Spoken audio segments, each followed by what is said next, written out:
Hello and welcome to Angela's Busy Bees Garden and Homestead. Guys, today I was able to plant some more potatoes, and this time I planted the russet norcatus. And as you can see, these are the ones that I have remaining, and I'm going to plant the rest of those in a container. But right here is some bags of garden soil. Lowe's had them on sale this week, and here were some busted bags of cow manure, so the black cow. And so what I've done is I've planted my potatoes in this bed over here and filled it in with some more of the garden soil and some of the black cow.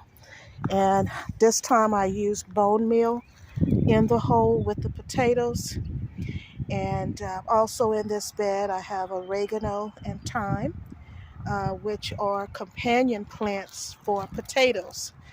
And then over here in this bed, this is where I direct sowed some turnip green seeds.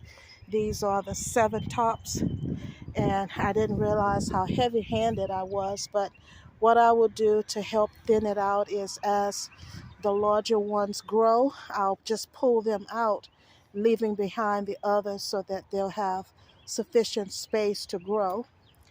I also have some things that I sowed, some lettuce that I sowed into these containers here. This one and also this one. And as you can see, they're starting to come up slowly but surely. And these are just a variety of different types of lettuce. The same thing here, here, here, and here. My granddaughter almost tripped and accidentally hit this pot. So I have another pot just like it. So what I'll do is I'll just lift this one up and sit it inside of another pot just the same size like this one. And in this bed, guys, I sowed some mustard green seeds, and they are coming up slowly.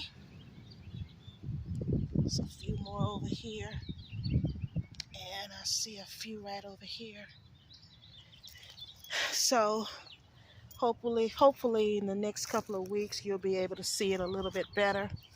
But also in this area, guys, this is where I'm going to have most of my lettuce, spinach, um, sweet 100 tomatoes, cucumbers, and I also have a bed of strawberries over here. And these strawberries were gifted to me by the Carolina gardener. They are the white pine strawberries, and they have just vined and rooted everywhere.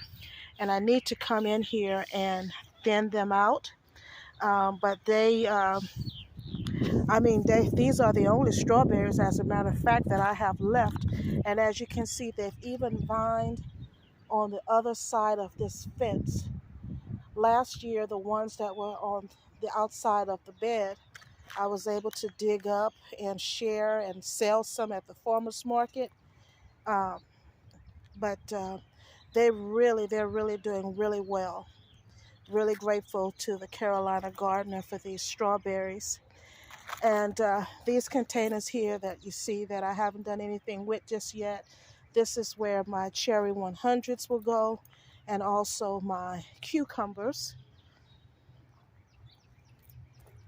More tulips. And in this bed, guys, this is where I have my pak choy, spinach, and iceberg lettuce. See, this is the iceberg lettuce. These are the spinach transplants and my pak choy. And I did that throughout this entire bed.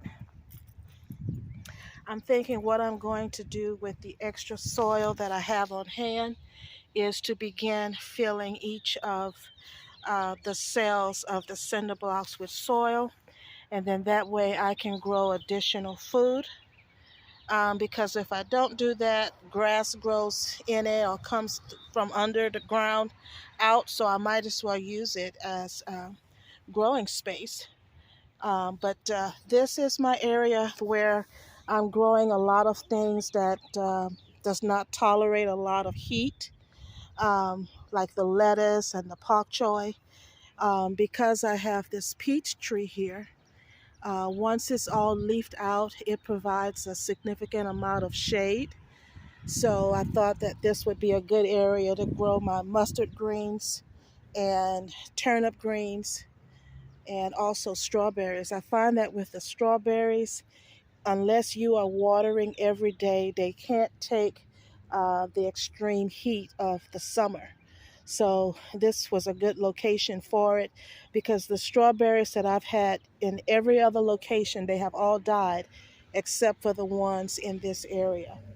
But I thought I'd come on today and let you know I'm still planting, still dropping seeds in preparation for the spring 2023 garden. And guys, what I'd like to do also is I'm always collecting um, boxes and throwing them down between the aisles of my garden areas. And even if I don't have time yet to mulch, it helps to just put the cardboard down like I did over there in the other garden area. And then you can always come back later and mulch. And as you see here, I'm using my wood chips to mulch. Another thing that I'm going to be doing, guys, is in all of my little pots like this, I've placed tulips in them. But what I'm going to do is I have some other little bulbs that I've purchased from the Dollar Tree.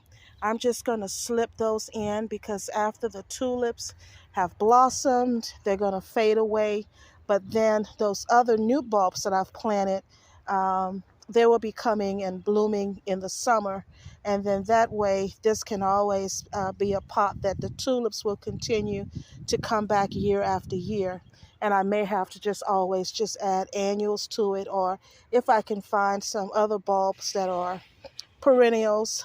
For example, the gladioluses are perennials here in my growing zone 7A. But because they grow so tall, I don't think I want to put those in this size pot. But there are some other flowers that I can get too that would be a perennial that it will always, once the tulips have come and gone, then something else will be able to take over from where those have died off. But I'm not going to make this any longer. Just wanted to share with you what's going on in Angela's Busy Bees Garden and Homestead. Thank you so much for joining me today. God bless. Bye-bye.